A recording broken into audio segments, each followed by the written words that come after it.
नमस्कार, दृष्टि आईएएस के यूट्यूब चैनल पे आपका फिर से स्वागत है। मेरा नाम है संजूर और आज हम आपके लिए टारगेट यूपीएससी 2024 में प्रॉफिट एंड लॉस पार्ट 2 को लेकर आए हैं। अभी तक आप लोगों ने पार्ट 1 को देख लिया होगा, उसके क्वेश्चंस को या उसके कॉन्सेप्ट को समझ लिया होगा।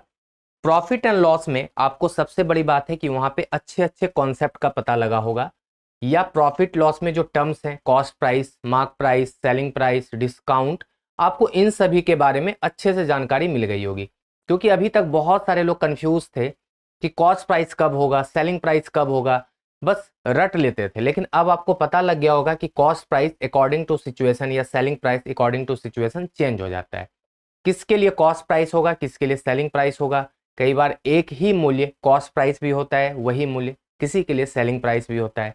डिस्काउंट कब होता है और डिस्काउंट और मार्क प्राइस के बीच क्या डिफरेंस है, या फिर मार्क प्राइस और सेलिंग प्राइस के बीच क्या रिलेशन है अगर डिस्काउंट मिले या ना मिले, ठीक है ना। तो इन सब प्रश्नों पे हम लोग चर्चा किए थे या इन सब मुद्दों पे हमने बातचीत कर लिया था। तो वहाँ पे आपको कुछ फॉर्मूलाज भी बताया गया होगा, तो आप लोगों ने उसको याद कर लिया होगा, ऐसा विश्वास है। अगर नहीं भी याद किया है तो इतनी घबराने वाली बात नहीं है। अगर आप हमारे साथ जुड़े रहेंगे तो आप बिना फॉर्मूला के भी बनाना सीख जाएंगे। लेकिन फॉर्मूला को याद रखना चाहिए, यह मेरा एक पर्सनल सलाह है।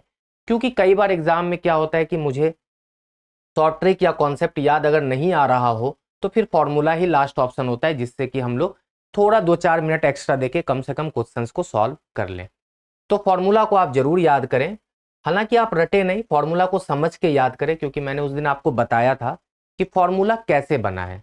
जो 2 फॉर्मूला लास्ट में मैंने आपको बताया था कि selling price, cost price, profit और लॉस अगर दिया रहे परसेंटेज में तो हम कैसे निकालते हैं, तो उसको मैंने आपको बनाना सिखाया था या किस तरह से बना होता है वो। तो इन्हीं सब मुद्दों पे बातचीत हो गई थी। तो अब हम लोग सीधे यहाँ क्वेश्चन पे आएंगे। आज भी हम लोग कम से कम 8 क्वेश्चंस को करेंगे और थोड़ा पहले पार्ट से बेहतरीन क्वेश्चन होगा, जिसमें आपको कुछ नया सीखने को मिलेगा या यहाँ पे कुछ नया कॉन्सेप्ट या ट्रिक सीखने को मिलेगा। तो चलिए हम बिना देरी के पहले क्वेश्चन को देखते हैं कि 80 बॉल, ठीक है ना, 80 कलम 150 रुपये में बेचने पर एक व्यक्ति को 75% का नुकसान होता है, तो 108 रुपये में कितने कलम बेचे जाने चाहिए ताकि 20% का लाभ हो। हालांकि क्वेश्चन आसान है, बट आपको यहाँ पे कैसे इसको जल्दी अप्रोच करना है ये सिखाया जाएगा। तो आप यहाँ देख पा रहे हैं कि 80 कलम जो है ना 150 रुपये में बेचा गया है। कोई व्यक्ति 80 कलम को 150 रुपये में बेच रहा है, तो सेलिंग प्राइस एक कलम का कितना हो जाएगा, 150/80 हो जाएगा एक कलम का सेलिंग प्राइस, एक पेन का, ठीक है ना। उसके बाद उसको बेचने के बाद दिख रहा है कि 75% का नुकसान होता है, मतलब लॉस कितना हो रहा है, 75% का। इसका क्या मतलब हुआ कि व्यक्ति जो सामान खरीद के लाया 100 रुपये में, वो 75% के नुकसान पे बेच दिया। मतलब कहीं ना कहीं उसको 25% मतलब उस मूल्य का मिल रहा है। यही हुआ ना कि 75% का नुकसान हो रहा है उसको। तो हम कहेंगे कॉस्ट प्राइस क्या था उसका, ये जो 150/80 है ये कहीं ना कहीं 25% के बराबर है, कह सकते हैं ना। 75% नुकसान होने का क्या मतलब हुआ कि उस मूल्य का 25%। तो कहेंगे 100% कितना होगा, तो देखिए 25 गुना 6 और ये कट जाएगा 20 चौके 80, 20 पंचे 100, 6 पंचे 30 और कटा लीजिए 2 3, तो 5 या 15/2। मतलब एक पेन का जो क्रय मूल्य था ना वो 7.5 रुपये था। कितना था, 7.5। अब व्यक्ति बोल रहा है कि उसको 108 में कितने पेन बेचे जाने चाहिए, कितने कलम बेचे जाने चाहिए जिससे कि उसको 20% का लाभ हो। तो सबसे पहले हम सेलिंग प्राइस एक पेन का निकाल लें जिसमें उसको 20% का लाभ हो। तो 7.5 का 120%, आपको पता होगा मैंने बताया था कि 20% लाभ लेके बेचने का मतलब है कि उस मूल्य का 120%। तो देखिए ये कट जाएगा 20 छके 20 पंचे 100, 5 से कट जाएगा 1.5 और इसको कटा लेंगे तो ये हो जाएगा 9। मतलब व्यक्ति को जो पेन है ना वो कहीं ना कहीं अब 9 रुपये में बेचना होगा। मतलब खरीद के लाया था उसने 7.5 रुपये में, बेचा है उसने 9 रुपये में, मतलब बेचना होगा 9 में। पहले वो बेचता था लगभग 80, 150 को अगर 80 से हम डिवाइड करें तो ये 2 रुपये से भी कम में बेच रहा था। तो सोचिए ठीक ठाक उसको डिस्काउंट नुकसान हो गया था ना इसी वजह से। 7.5 में व्यक्ति कोई पेन खरीद के लाए और 2 रुपये से भी कम में बेच रहा हो तो समझिए कितना नुकसान झेल रहा होगा वो। तो चलो अब वो उसका मन हुआ कि अब हम इसको 9 रुपये में बेचेंगे, ठीक है। अब उसको चाहिए 108 रुपये, तो कितना पेन बेच दे? तो देखिए कलम की संख्या कितनी हो जाएगी 108 में बेचने के बाद, कलमों की संख्या 108 अब बटे 9, मतलब ये तो बहुत आसानी से कट गया 12। मतलब 12 कलम अगर व्यक्ति बेचेगा 9 रुपये के दर से तो उसको 108 रुपये मिल जाएंगे। तो 12 मेरा सही उत्तर है, ठीक है ना। अगर इसको हम एक लाइन में बनाने की बात करें तो कैसे बनाएंगे? देखिए अगर एक लाइन में बनाना हो तो देखिए 150 बटे 80, ये कहीं ना कहीं 75 के बराबर है, ये तो आपको पता है। ये कहीं ना कहीं 25 के बराबर, 75 नहीं 25 के बराबर है, क्योंकि इसको कितना डिस्काउंट लॉस हो रहा था 75% का, तो ये 25 के बराबर है। अब हमको कितने के बराबर निकालना है? 120 के बराबर, क्योंकि उसको 120 रुपये मतलब 20% का लाभ चाहिए, तो 120% का मान निकल जाएगा। अब ये जो मान आएगा ये कहीं ना कहीं क्या आ जाएगा? एक वस्तु का विक्रय मूल्य 20% के लाभ पर बेचने के बाद, या कलम है जो भी है कलम, तो ये देखिए आप कितनी आसानी से आ जाएगा। देखिए 25 गुना 6, ये यहाँ पे हो जाएगा 20 चौके, और यहाँ पे 20 छके 6 जाके 36 बटे 4 9, देख लीजिए सीधा सीधी यहां तक आप पहुंच गए 9 रुपये। अगर आपको 9 पता लग गया तो 108 में बस यहाँ पे भाग कर दीजिए, यहाँ पे 108 ऊपर भी कर सकते थे आप, बस ऐसे 108 बटे ये ऑपरेशन कि 150 बटे 80 गुना 25 और निकालना 120 का मान। तो आप यहाँ गुना 100 और यहाँ गुना 120 बटे 100 इस सबसे बच जाएंगे। आप सीधा सीधी इस स्टेप को अगर फॉलो करेंगे तो आपका जवाब मिल जाएगा। तो ये ट्रिक्स है कि एक लाइन में कैसे बनाना। हालांकि ट्रिक नहीं है, मैं आपको इस बात का प्रलोभन नहीं दूंगा कि ये ट्रिक है। आप कह सकते हैं कि स्टेप को कम किया गया है, तो वही तो ट्रिक होता है। स्टेप को कम करना ट्रिक है कि कितना जल्दी आप उसको अप्रोच कर ले इन सब चीजों से बच के। एक व्यापारी ने अपना आधा माल 25% के लाभ पर बेचा, शेष का आधा 25% की हानि पे बेचा और शेष जो है वो लागत मूल्य पे बेच दिया, तो कहा जा रहा है कि कुल लाभ या हानि प्रतिशत ज्ञात करें। अब ये तो नहीं पता है कि लाभ होगा या हानि होगा, ठीक है। तो हम यहां पे देख पा रहे हैं कि जो एक व्यापारी है ना वो अपना आधा माल 25% के लाभ पर बेच रहा है, तो हम कहेंगे कि 25% के लाभ पे बेचने का मतलब आधा माल। तो ऐसे सोच लीजिए कि माना जो है ना कुल जो माल था ना उसके पास 100 रुपए का रहा होगा, आप ऐसे सोच सकते हैं। तो आधा कितना हो जाएगा? 50% होता है ना, आधा माल का जो मूल्य हो जाएगा वो हो जाएगा 50 रुपए, उसको बेचा गया है 25% के लाभ पे, तो फिर आधा माल का जो सेलिंग प्राइस हो जाएगा वो कितना हो जाएगा? 50 का 125%, है ना। जब सॉल्व करेंगे तो ये हो जाएगा 62.5 रुपए। मतलब व्यक्ति पहले 50 रुपए के दाम को, 50 रुपए के मूल्य के सामान को उसने कितने में बेच दिया? 62.5 में। अब बचा शेष का आधा। पहले शेष कितना बचा ये समझिए, शेष तो 50 बचा, उसका आधा कितना होगा? 25 होगा। तो हम यहाँ पे लिखेंगे शेष का आधा, शेष का जो आधा है वो बचा 25 रुपए के बराबर।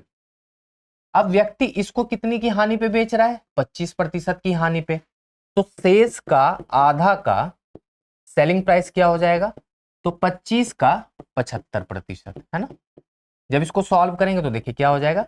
75 बटे 4, और जब इसको भी सॉल्व करेंगे तो ये हो जाएगा 18 चौके 72, 18.75।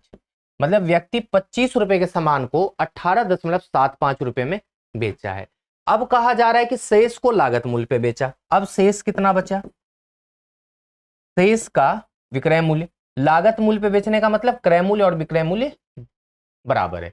तो शेष तो 25 बचा, क्योंकि 75 यूज हो चुका है। देखिए 50 और 25, 75 यूज हो गया, तो बचा 25। तो 25 रुपए का सामान उसने 25 पर ही बेचा है। अब बताइए टोटल सेलिंग प्राइस उसको कितना मिल गया? तो देख रहे 62.5 प्लस 18.75 और प्लस 25, सबको जोड़िए कितना हो जाएगा? देखिए 62.5 है, इसको 050 लिख देते हैं, 18.75 है और ये 25 है। हम इसको जोड़ लेंगे तो 5 7 5 12, ये हो जाएगा 8 5 12, 2 14, 1 15, है ना। ठीक है, 8 2 10 5 15, 116, यहाँ 6 हो जाएगा, है ना, और 3 1 4 6 10, 106.25, मतलब व्यक्ति को जो प्राप्त हो रहा है रकम वो हो रहा है 106.25 रुपए का। मतलब व्यक्ति ने 100 रुपये में सामान को खरीदा और पार्ट वाइज पार्ट बेचने के बाद उस व्यक्ति के पास जो अमाउंट आया है वो आया है 106.25 रुपए। तो उसको लाभ कितना हो गया भाई? तो लाभ उसको 6.25 रुपए का ही तो हुआ है। तो हम कहेंगे कि लाभ जो उसको 6.25 रुपए का हुआ है वो किस पे हुआ है? 100 रुपए की राशि पे। तो देखिए मैंने आपको कई बार बताया है कि बार बार अपना समय बर्बाद ना करें। अगर 100 रुपए पे लाभ निकालना होना तो फिर लाभ का जो रियल मूल्य होता है ना वही परसेंटेज के बराबर होता है। तो आप सीधा कहेंगे कि 6.25% ही जो है ना उसका लाभ है। लाभ प्रतिशत और लाभ दोनों यहाँ पे एक ही मान होगा अगर जो मेरा बेस होता है या क्रय मूल्य जो है यह 100 रुपये माना गया हो। इसलिए हम लोग 100 रुपये मानते हैं। इससे क्या होता है? आसान हो जाता है। क्यों होता है समझिए, फिर अगली बार नहीं करेंगे, आज लास्ट बार बता रहे हैं आपको। इसी वजह से, क्योंकि क्रय मूल्य और गुना ये 100 जो है ना आपस में कट जाता है, तो बेस 100 रहने से थोड़ा सा मेरे लिए एक स्टेप आसान हो जाता है। एक डीलर 25,000 अंकित मूल्य वाली एक वस्तु को 25% और 20% की दो क्रमिक छूटों के साथ खरीदता है। वह मरम्मत पर 2,000 रुपये खर्च करता है और 34,000 रुपये में बेच देता है। तो उसका लाभ प्रतिशत ज्ञात कीजिए। तो एक डीलर है, एक दुकानदार है जो 25,000 रुपये की अंकित मूल्य वाली, मतलब वो जो मार्केट गया ना सामान एक खरीदने, तो उस पे जो मार्क्ड प्राइस था वो था 25,000 रुपये। अब वो बोला कि मुझे इसे खरीदना है, तो वहां जो बेचने वाला था ना विक्रेता, वो बोला कि आपको दो डिस्काउंट देंगे, एक 25% का, एक 20% का। जनरली बच्चे क्या गलती करते हैं ना, दोनों को जोड़ लेते हैं, 25 और 20 45% का डिस्काउंट समझते हैं, बट ऐसा नहीं है। अभी आप कई बार स्टोर पे जाते हैं, किसी भी मतलब बहुत बड़े स्टोर जो मॉल वगैरह में होते हैं, वहां देखते होंगे डिस्काउंट रहता है 25 + 20%। इसका क्या मतलब हुआ? 45%? नहीं, गलत। तो अगर ऐसा होता होगा 70 + 30% तो 100% डिस्काउंट, मतलब आपको वस्तु मुफ्त में मिलेगा। तो ऐसा होता नहीं है ना। कई बार ऐसा भी देखते होंगे 50 + 60 तो 110%। इसका क्या मतलब होता है कि आपको 10% और एक्स्ट्रा दुकानदार पैसा देगा सामान के बाद? तो नहीं। एक्चुअल में क्या होता है कि डिस्काउंट जो क्रमिक बट्टा होता है ना, वो क्रमिक बट्टा होता है कि पहले जो डिस्काउंट है ना वो पहले जो मूल्य है उसका उस पे जो निकाल देंगे प्राइस, उसके बाद फिर उसका डिस्काउंट, मतलब क्रमिक, क्रम में, ना कि जोड़ना है उसको। तो इसीलिए इसको कहा गया है क्रमिक छूट। तो अब एक बात समझिए कि अब उसको पड़ा कितने का सेलिंग प्राइस, मतलब उस वस्तु को उसने खरीद के कितने में लाया। तो हम कहेंगे कि देखिए यहां पे अब हम आपको समझाते हैं सेलिंग प्राइस और कॉस्ट प्राइस का कॉन्सेप्ट। जो दुकानदार बेचा होगा, कौन? जिसके पास वो वस्तु खरीदने गया होगा, उसके लिए तो सेलिंग प्राइस होगा। लेकिन ये जो डीलर है ना, ये तो खरीद के ला रहा है ना, तो इसके लिए कॉस्ट प्राइस होगा। तो हम यहाँ पे लिखेंगे कॉस्ट प्राइस, ना कि सेलिंग प्राइस, क्योंकि हमारे लिए, सॉरी, उस दुकानदार के लिए ये कॉस्ट प्राइस है क्योंकि वो खरीदने गया है ना। देख रहे हैं, एक डीलर खरीदता है तो दुकानदार खरीदता है, इसलिए कॉस्ट प्राइस। तो कई बार कॉस्ट प्राइस और सेलिंग प्राइस ना सिचुएशन के अकॉर्डिंग चेंज हो जाता है, इसलिए रटना नहीं है। लोग मार्क प्राइस पे जो डिस्काउंट लगाने के बाद जो मूल्य लाते हैं ना, उसको बहुत सारे टीचर बता देते हैं वो सेलिंग प्राइस होता है। अगर हम यहाँ पे समझ जाए ये सेलिंग प्राइस होता है, तब तो मेरे लिए गलती हो जाएगा ना। एक्चुअल में ये कॉस्ट प्राइस निकल रहा है, ना कि सेलिंग प्राइस। देखिए प्रॉफिट लॉस जितना आसान होता है ना देखने में, उतना आसान एक्चुअल में होता नहीं है। अगर यहाँ पे हम गलती से सेलिंग प्राइस लिख दें तो आगे आपको पूरा कहानी गड़बड़ हो जाएगा कि वो बेचा है, मान लीजिए जो भी मूल्य आता, मान लेते 20,000 आता, ऐसा सोच लेते हैं। फिर सोचेंगे 2,000 खर्च करता है, तो 20,000 में बेच दिया है 2,000 खर्च करके, तो अब कॉस्ट प्राइस आप 18 सोच लेते। समझ रहे हैं गलती कैसे हो जाती, संभावना गलती की समझिए। फिर उसके बाद 34,000 में बेचता है, तो फिर आप बोलते हैं अरे ऑलरेडी बेच दिया, फिर कहां से बेच रहा है? तो आप कहीं ना कहीं फंस जाते। फिर अब एग्जाम में क्या होता है ना कि जब इंसान एक बार फंस जाता है ना, तो फिर वो बहुत ज्यादा दिमाग नहीं लगाता, उसको पता है कि आगे भी बहुत सारा क्वेश्चन है, तो वो क्या करता है वहीं पे छोड़ देता है कि भैया इसको छोड़ दो। क्यों? क्योंकि अगर हम इसमें फिर से दिमाग लगाएंगे शुरू से तो मेरा एक क्वेश्चन छूट जाएगा, तो हम इसी को छोड़ देते हैं। निगेटिव मार्किंग से भी बच जाएंगे और हम खामखा अपना टाइम भी खराब ना करें। तो वही कहते हैं कि पहले आप कॉन्सेप्ट को समझिए मेरे साथ।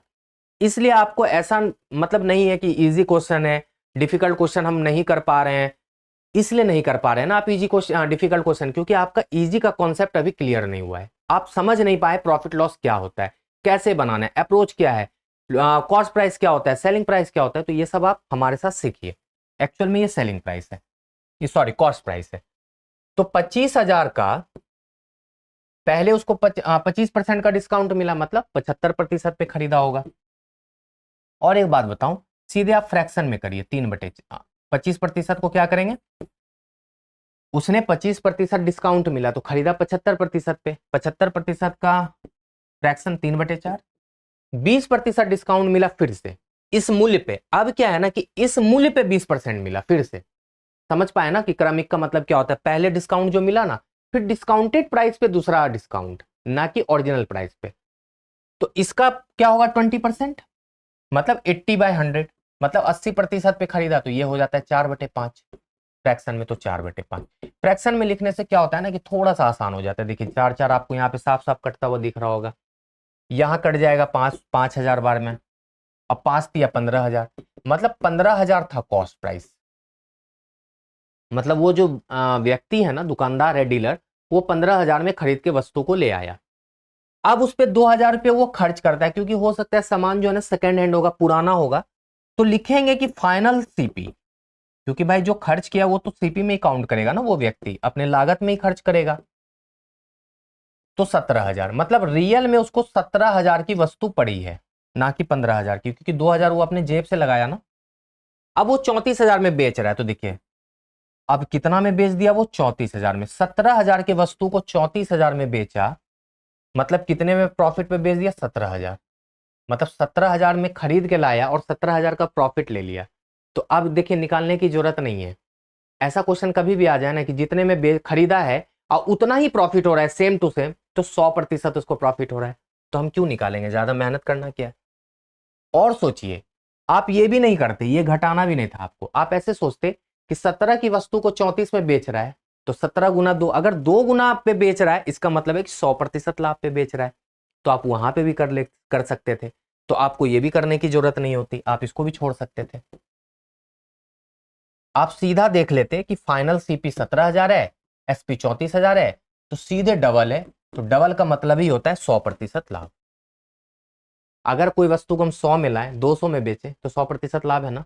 तो वही चीज है, ये सब आप छोटी छोटी बात ना नोट कर लें नोटबुक में, कि अगर सीपी और एसपी के बीच 2 गुने का रिलेशन है, तो जाहिर सी बात है लाभ 100% होगा, सीधी सी बात है। आप इस पे कहीं इफ वट वाली बात नहीं होगी। एक दुकानदार आमतौर पर एक निश्चित लेन देन में 20% का लाभ कमाता है। वजन मापने वाली मशीन में समस्या के कारण उसका वजन जो है ना 1 किलो के बजाय 900 ग्राम हो गया। यदि वह सामान्य शुल्क से 10% कम शुल्क लेता है, तो उसका वास्तविक लाभ या हानि प्रतिशत क्या है। अब देखिए, एक दुकानदार है, आमतौर पर एक निश्चित लेन देन में 20% का लाभ कमा रहा है, समझ रहे हैं, 20% का लाभ कमा रहा है। अब क्या हुआ कि वजन मापने वाली मशीन में ना एक प्रॉब्लम हो गया, जिसके कारण वो 1 किलो के बजाय 900 ग्राम दिखाता है। मतलब आपको दे जरूर रहा है 1 किलो, लेकिन आपके पास आ रहा है 900 ग्राम, मतलब 100 ग्राम का वहां भी उसको प्रॉफिट हो रहा है। तो वो इसी वजह से लगता है कि वो 10% कम शुल्क लेने लगा। उसको लगा कि यार ग्राहक के साथ गलत ना हो, इसलिए बोला कि चलिए आप 10% कम दे दीजिए पैसा। फिर भी बोला कि उसका वास्तविक लाभ या हानि क्या है प्रतिशत में। तो हमको ये देखना है कि लाभ है या हानि, पहले तो ये समझे। अब देखिए कि एक लेन देन में 20% का लाभ कमाता है, तो हम ऐसे सोचते हैं कि 1 किलो की वस्तु को वो 100 रुपए में खरीद के लाया होगा। ऐसा तो सोच सकते हैं ना कि 1 किलो जो खरीद के लाया था दुकानदार, कॉस्ट प्राइस ऑफ 1 kg जो वो लाया होगा ना खरीद के बेचने के लिए आप लोगों को, 100 रुपए में लाया होगा। तो अब वो सेलिंग प्राइस कितना आपसे ले रहा है 1 kg का, वो एक्चुअल में ले रहा है आपसे 100 का 120%, 120 ले रहा है, ठीक है। अब वजन मापने वाली जो मशीन है ना, वो क्या हो रहा है कि 1 किलो के बजाय 900 ग्राम दिखाता है। तो आप ऐसे समझिए कि 900 ग्राम है ना, 900 ग्राम जो है ना का जो मूल्य है वो कितना है, एक्चुअल में वो खरीद के लाए 90 रुपए में। 1,000 ग्राम 100 रुपए में खरीदा है, तो 900 ग्राम कितने में खरीदा होगा, ये तो कोई भी बच्चा बच्चा बता देगा, 90 रुपए में। अब 90 रुपए में, अब देखिए एक बात समझिए, 90 रुपए में वो आपको बेच रहा है। अब क्या कर रहा है ना, वो आपको बोल रहा है कि ऐसा कीजिए आप 10% कम शुल्क दीजिए। तो वो कहां से कम शुल्क ले रहा है आपसे, इससे कम शुल्क ले रहा है। वो आपको 120 में दिया, ठीक है, वो बेचने की कोशिश की 120 में।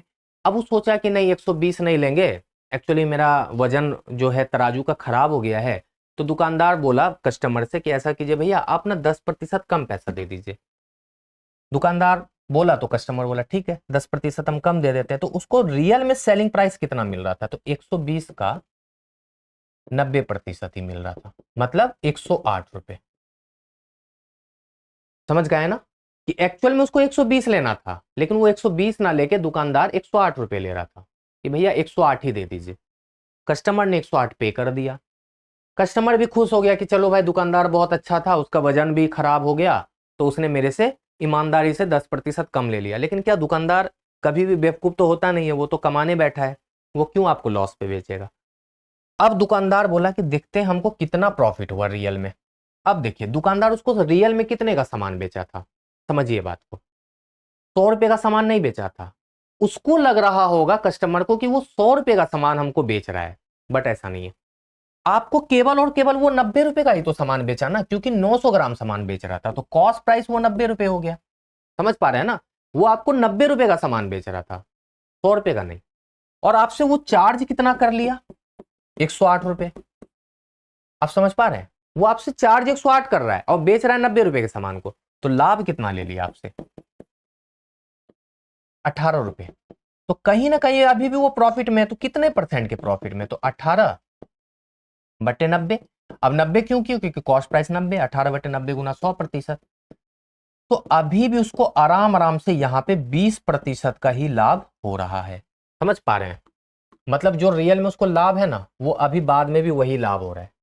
समझ पा रहे हैं, वो जो सारा इतना जो तिड़कम भिराया ना कि आपको 10% कम चार्ज किया, तराजू खराब हो गया, उससे कोई फर्क नहीं पड़ा। उसको 20% वो जो सोच के बैठा था ना, वो सारा कैलकुलेट अपने दिमाग में कर लिया था। दुकानदार पढ़ा लिखा था, अच्छे से कॉस्ट प्राइस सेलिंग प्राइस पढ़ा होगा, वो लाभ और हानि, तो उसने 20% ही आपसे लाभ चार्ज किया। तो मेरा सही जवाब है 20%। बहुत अच्छे से समझ गए होंगे ये क्वेश्चन आप। अब है कुछ नींबू 150 रुपए में 18 पर और उतने ही नींबू 160 में 15 पर खरीदे जाते हैं। ठीक है, यदि सभी नींबू को 180 रुपए प्रति दर्जन पर बेचे जाते हैं तो पूरे लेन देन में लाभ प्रतिशत ज्ञात कीजिए।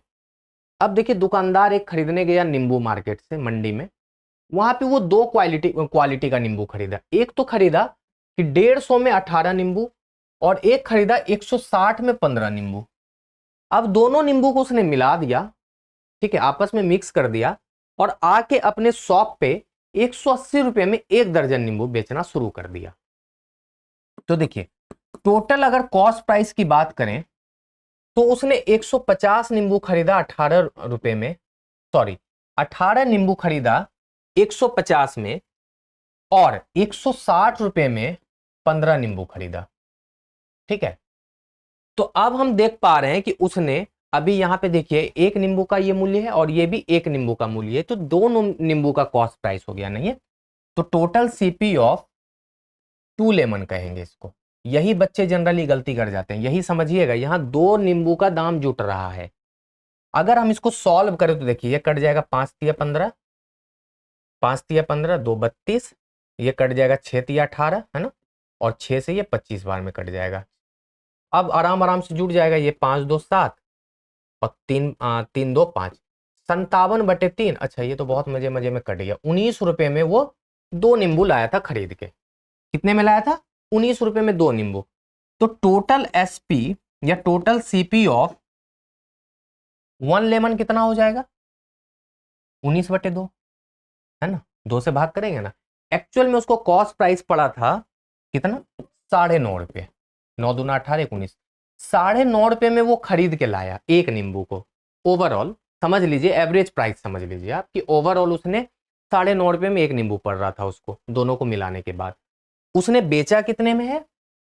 तो देखिए सेलिंग प्राइस ऑफ 1 लेमन कितना पड़ गया उसको, 180 रुपए में 15 नींबू, 12 नींबू बेच रहा है ना, एक दर्जन में 12 नींबू होता है या 12 ही होता है यूनिट, तो उसने बेचा है 15 में। तो दुकानदार काफी तेज था, 9.5 रुपए में लाया और 15 रुपए में बेचा, तो लाभ उसको कितना हो गया, तो लाभ आराम आराम से बता देंगे उसको, 5.5 रुपए का लाभ हो रहा था, नहीं हो रहा था? 9 5 14 1 15। तो लाभ प्रतिशत कितना हो गया उसको, तो परसेंटेज प्रॉफिट आप निकाल लेंगे 5.5 कितने पे, 9.5 पे, अब गुना 100। सॉल्व कर दीजिए, 5 से 11, 5 से 19, तो 1100/19 अगर हम इसको सॉल्व करेंगे तो कितना हो जाएगा, 19 सत्ते है ना, 19 19 छः नहीं, 19 पचे 95, ठीक है ना, तो बचेगा 15।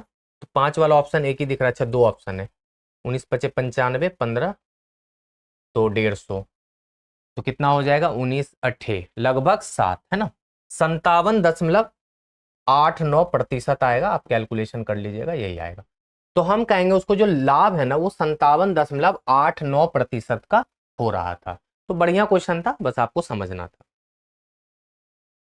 एक आदमी 35,000 कीमत वाला एक मोबाइल बेचता है, मतलब एक मोबाइल का दाम है 35,000, उसको बेच रहा है।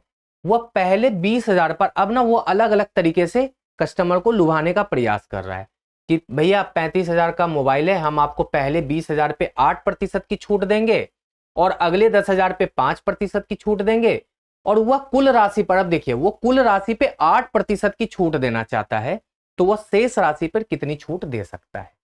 अब समझिए इस बात को, पहले क्वेश्चन समझने की कोशिश कीजिए, हम आपको अपने लैंग्वेज में क्वेश्चन समझाते हैं।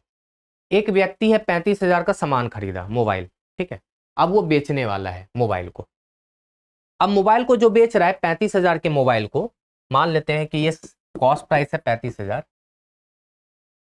अब वो बोल रहा है कि पहले 20,000, मतलब 35,000 का जो 20,000 है ना उसको 8% छूट पे बेच रहा है, फिर 10,000 को 5% की छूट पे बेच रहा है, और लास्ट में जो राशि बच रहा है तो उस पर कितना छूट दे कि ओवरऑल 8% का छूट दिखे।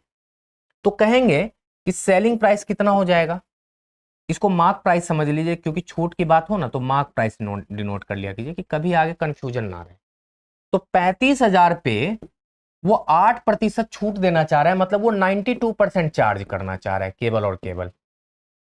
तो 35 को 92 से गुना कीजिए, 5 दूना 10, 9 पचे 45, 1 46, 2 तिया 6 27, 0 6 6 12, 7 4 11 12, मतलब वो 32,200 में बेचना चाह रहा था, लेकिन वो अलग तरीके से बोला कस्टमर को कि हम पहले 20,000 पे आपको 8% की छूट देंगे। तो देखिए अगर पहले 20,000 पे 8% की छूट मिलेगा तो उसको 92% पे सामान मिलेगा। यहां पे हम लिख देंगे उसको कस्टमर के द्वारा खरीदा गया मूल्य, है ना, सीपी। फिर 10,000 पे 5% की छूट मिल रहा है तो प्लस 10,000 पे 95% चार्ज देना पड़ रहा है उसको। तो कितना हो गया, देखिए इसको अगर हम सॉल्व करेंगे तो 2 दूना 4, 9 दूना 18, 18,400 रुपए का यहां पड़ा और यहां पड़ा उसको 9500 रुपए का। तो कितना हो गया टोटल, देखिए 0 0 4 5, अच्छा 0 0 हो गया, 4 5 9, 18 9 1, 18 9 27 1 28, है ना, यही होगा ना। 18,400 को अगर हम 9500 में जोड़ें, 0 0 9 8 17, 27,900 होगा ना, 4 5 9 9 8 17, तो 27,900 में वो क्या किया ना, बेच रहा है। अभी भी कितना पैसा उसके पास बच रहा है उसको देने के लिए, तो देखिए 20 और 10 30,000 तो उसने अभी तक दे दिया कस्टमर ने डिस्काउंट के बाद। अब उसको 5,000 और देना है, तो अब वो 5,000 पे कितना डिस्काउंट दे दे कि उसको 32,200 मिल जाए। अब एक बात समझिए कि 27,900 अभी तक उसको मिल गया, दुकानदार को चाहिए था 32,200, जिसमें उसको मिल गया 27,900 रुपए, तो उसको 4300 रुपए अभी भी चाहिए दुकानदार को, लेकिन है उसके पास 5,000 मतलब देने के लिए कस्टमर को, लेकिन कस्टमर को बोल रहा है कि नहीं 5,000 मत दीजिए, अब आप 4300 दे दीजिए, ठीक है ना, फिर हम आपको फोन दे देंगे। तो दुकानदार 5,000 के सामान को केवल और केवल 4300 में खरीद रहा है, तो कितने का डिस्काउंट उसको मिल रहा है, 700 रुपए का, है ना। अंतिम 5,000 पे 700 रुपए का डिस्काउंट मिल रहा है, तो परसेंटेज डिस्काउंट कितना हो जाएगा भाई, तो 700 रुपए का डिस्काउंट मिल रहा है उसको अंतिम 5,000 पे, क्लियर, गुना 100%। तो देखिए आराम आराम से कट जाएगा ये 14 बार में। तो अंतिम 5,000 पे उसको 14% का डिस्काउंट कौन दे रहा था, दुकानदार, समझे। तो अब क्वेश्चन को समझिए दोबारा, कि 35,000 के वस्तु को 8% की छूट पर बेचना था, लेकिन वो 20,000 को बेचा 8% पे, उसके बाद 10,000 रुपए को बेचा 5% पे, और अंतिम 5,000 को बेचा कितने पे? 14% पे। तो ये सारा ओवरऑल घटना करने के बाद टोटल पे उसको 8% का छूट मिल रहा था। समझे? तो बड़ा बेहतरीन क्वेश्चन था। अब देखते हैं अगले क्वेश्चन को। दो मोबाइल प्रत्येक 21,600 में बेचे गए। दो मोबाइल को 21,600 में बेचा गया है।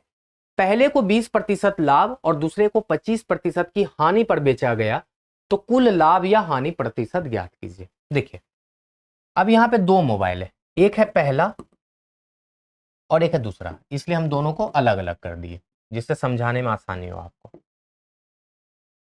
पहले का जो सेलिंग प्राइस है वो है 21,600 रुपये, दूसरे का भी सेलिंग प्राइस 21,600 ही है। ठीक है, क्योंकि दोनों को 21,600 में ही बेचा गया।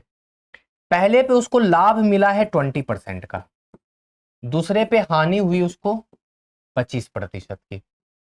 तो पहले का क्रय मूल्य कितना हो जाएगा? तो 21,000 जो 600 है ना, वो कहीं ना कहीं 120 के बराबर है, तो गुना 100। सॉल्व कर लीजिए इसको। देखिए, 0 से 0 कटा दीजिए, 12 से ही कट जाएगा, 12 के 12, 12 टे 96, 180। मतलब पहला जो मोबाइल था ना वो 18,000 का ही था मात्र, जिसको बंदे ने 21,600 में बेचा। यहां पे इसको लॉस हुआ है, तो हम सीधा यहाँ पे कॉस्ट प्राइस निकालेंगे। तो 21,600 है ना, वो कहीं ना कहीं 75 के बराबर है, तो 100 का मान मतलब कॉस्ट प्राइस निकालिए। 25 या 75, 25 गुना 4, 3 सते 2, 0 0, तो 0 0, 4 दूना 8, 7 चौके 28, मतलब 28,800 का मोबाइल था, उसने 21,600 में गलती से बेच दिया। अब एक बात बताइए, टोटल सेलिंग प्राइस उसको कितना आया बेचने के बाद दोनों को? तो 21,600 गुना 2 कर दीजिए, क्योंकि दोनों का सेलिंग प्राइस सेम ही है, तो 6 दूना 12, 43,200 में उसने दोनों फोन को बेच तो दिया, लेकिन खरीदा कितने में था? सबसे बड़ा सवाल ये है। तो टोटल कॉस्ट प्राइस भी निकालिए, टोटल सीपी। पहला था 18,000 का फोन, दूसरा था 28,800 का फोन। तो जो 0 0 8 8 है ना, उसके बाद कितना हो जाएगा? 28,800, 18,000 में 28,800 जोड़ दीजिए, आराम से जोड़ेंगे, गलती ना हो बस। 2 1 3 1 4, 46,800 का फोन था। कितने का था? 46,800 का। अब एक बात समझिए, 46,800 के फोन को उसने मात्र और मात्र 43,200 में बेचा है, तो उसको हानि कितनी हो गई? तो देखिए, हानि घटा दीजिए इसको। 46,800 में 43,200 को घटाइए, कितना हो जाएगा? तो 0 0, 8 में 2 गया 6, 6 में गया 3, 3600 रुपए का उस व्यक्ति को नुकसान हुआ है। कितने पे? 46,800 पे, क्योंकि कॉस्ट प्राइस पे नुकसान होता है ना। तो हानि प्रतिशत निकाल दीजिए आप। तो 3600 रुपए का नुकसान है 46,800 में, तो 100 का मान घटा दीजिए। अब 3600 को हम 468 से भाग कर देंगे, तो देखिए कितना हो जाएगा? 4 सत्ते 28, 4 अठे 32, 8 बार में चला जाएगा ये, है ना। 8 8 64, 6 8 6 48, 6 54 5, 8 चौके 32, 5 37, अच्छा 7 ही बार में जाएगा ये, तो 7 बार में कर देते हैं इसको, कोई दिक्कत नहीं है 3600 को। तो देखिए 8 सत्ते 56, 5 6 सत्ते 42, 5 47, 4 7 चौके 28, 4 32, कटाइए। 10 में 4, 10 में 6 गया 4, 9 में 7 गया 2, 5 में 2 गया 3, जीरो रखेंगे तो 4 अठे 32, लगभग 7 दशमलव कितना हो जाएगा? 6, 7 छके 42, 4 छके 24, हम लगभग मानेंगे 7.69% की हानि। अच्छी बात थी कि यहाँ पे एक ही ऑप्शन 7 से शुरू हो रहा था, तो हम कहेंगे कि मेरा यही सही जवाब है, 7.69% हानि, है ना। यहाँ पे ध्यान रखिएगा, हानि लाभ हानि लिखा हुआ है, तो लाभ वाला ऑप्शन तो पहले ही काट देते आप, जैसे सॉरी लाभ वाला ये तो रहेगा। लाभ वाला ऑप्शन तो इसलिए काट देते क्योंकि आपको साफ साफ यहाँ हानि दिखा था, तो 2 ऑप्शन तो ऐसे ही एलिमिनेट हो गया। एक 7 वाला ऑप्शन था, एक 8 वाला था, 8 वाला यहाँ बन नहीं पा रहा था मामला, इसलिए 7 वाला ही लेके चले। अब अंतिम क्वेश्चन है, बढ़िया क्वेश्चन है। एक दूध वाला दूध सहायता दूध जो खरीदता है वो 100 रुपये प्रति लीटर खरीदता है और इसे 100 रुपये प्रति लीटर पर बेच भी देता है। अब बड़ा बढ़िया बात है, एक्स में खरीद रहा है और एक्स में बेच रहा है, ठीक है ना।